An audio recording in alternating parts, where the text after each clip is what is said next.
Page 17, roll off. At the top of the page, they're talking about some interesting time signatures. I guess they're interesting, they're different. 5/4 and 6/4. If you understand how time signatures work, it doesn't matter what the time signature is. The top note tells you how many beats in a measure or how far you gotta count. And the bottom note tells you what you're counting. That's it. Don't care about any of the other junk. Well, on both of these, 5/4 and 6/4, you're counting quarter notes. We've been counting quarter notes. Okay, big deal. Just in 5/4, now there's the same as 5 quarter notes in a measure, and in 6/4, there's the same as 6 quarter notes in a measure. It could be anything. It could be 7/4, 9/4, 15/4, who knows? It doesn't matter. And then they give you a rhythm chart. The rhythm works exactly the same, except you just got to count to 5 instead of 4. I used to have a problem with the 5 thing, because sometimes you have to play 5 notes in a beat or something. And then one of my teachers said, well, you got 5 fingers on your hand, you just think 1 note for each finger. And when I got that idea in my head, even though I wasn't using all 5 fingers, I could still think 5 notes to a beat. It helped me out a great deal on understanding that. 1, 2, 3, 4, 5. 1, 2, 3, 4, 5. 1, 2, 3, 4, 5. That type of flow. Well, in roll off, it's in 5/4. So we're going to do that.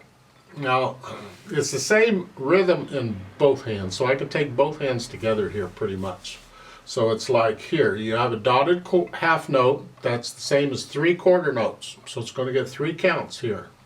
And then a quarter note and a quarter rest. So it's 1, 2, 3, 4, 5. 1, 2, 3, 4, 5. 1, 2, 3, 4, 5. You just count the whole thing very carefully like that, and you'll be fine. You start feeling it when you can get past this mechanical stuff and get into the music. It's 1, 2, 3, 4, 5, 5. It sounds syncopated. One of the reasons they like to use this is like 1, 2, 3, 1, 2, 1, 2, 3, 1, 2, 1, 2, 3, 1, 2. And a lot of times we will count it similarly in figuring it out. We might count it that way. We'll split it up into something else to help it make a little more sense to us. Now they're talking about that curved line there. The slur, have we not had slurs before? I thought we did. You've had phrasing and all that. You've had the curved line before. Of course, the curved line is used for multiple things, because the tied notes, that's a curved line. And a phrase, that's a curved line. Well, a slur is also a curved line. Got a different meaning. Slur simply means play them legato, play them connected. Typically in today's music, the way we do things today, if there's no slur or anything staccato or nothing over it, it's just notes, we would generally play them connected. It's not always been that way, but in today, the way we interpret it, it is. Well, when they put the slur in there, you have to play them connected, because if there's no marking at all, you actually are free to do it however you feel it should be done. You can interpret the music as you see fit. So you might choose to play some of it staccato, some of it slurred and some of it not, or all of it staccato, or whatever. It's your choice. Well, when they put the slur in there, that takes the choice away. Now you have to play it legato. That's it.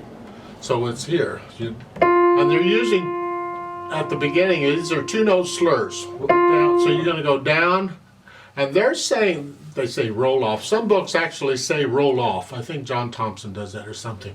I don't roll off, I lift. And they're doing drop and lift. Got to be careful with drop, because that kind of means bleh. It's a controlled drop. I use a controlled weight drop or weight distribution when I play. It's controlled. I don't totally relax and let it go. It's a controlled. So here we're dropping the wrist down gently. Let the wrist collapse a little bit. Don't play with a stiff wrist. And then on the second one, when I lift up on that quarter note, the wrist leads it. It's not a big motion. It leads it. Now, when you're first learning it, you can exaggerate that. Don't hurt yourself, but you can. But eventually, it's just a small motion. So it's down. And then when A is done, I lift up. The A is a quarter note. 1, 2, 3, 4, 5. See, it comes up on 5. Don't be in a hurry to lift up. 2, 3, 4, 5, down, down, and then up. 2, 3, 4, 5. And that's the way these, it feels a little weird at first, but you'll get the idea, so you'll feel it.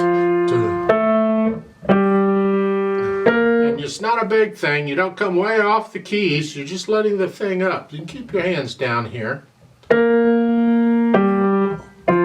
It's the wrist really that's doing it. We just want a little side, well, they got rests in here. And then in the second line, the last two measures, that's a slur. A slur can be any number of notes. And so here, stay down. And then at the end, when on beat 5, when beat 5 comes, you lift up. Let the wrist lead that up. The wrists are kind of leading here. And as I said, it's a small motion. It's not a... When I first learned to do this, and I actually didn't learn to do it until I was in college, believe it or not, he made me exaggerate this because he wanted me to get this feeling into my head, because I just wasn't doing it. I was playing with a lot of muscle and a lot of tension and a lot of that. He was trying to get me away from that, and he had me doing this a lot until I got this feeling of let the weight and just relax and let it happen. It took me quite a while to get the hang of that. Now we're talking months to get the hang of it. Note-wise, it's not a problem. You're in the key of F major, so all the B's are flat. Let's play this just to double check the notes and the rhythms and all that, because you think the rhythm's not a problem. Well, keep in mind it's in 5/4. So I'll give us 5 counts, because it's in 5/4, and we'll play it together. 1, 2, 3, ready, go. 1, 2, 3, 4, rest. 2, 3, 4, rest. 2, 3, 4, rest. 2, 3, 4, rest. 2, 3, 4, rest. 2, 3, 4, rest. 1, 2,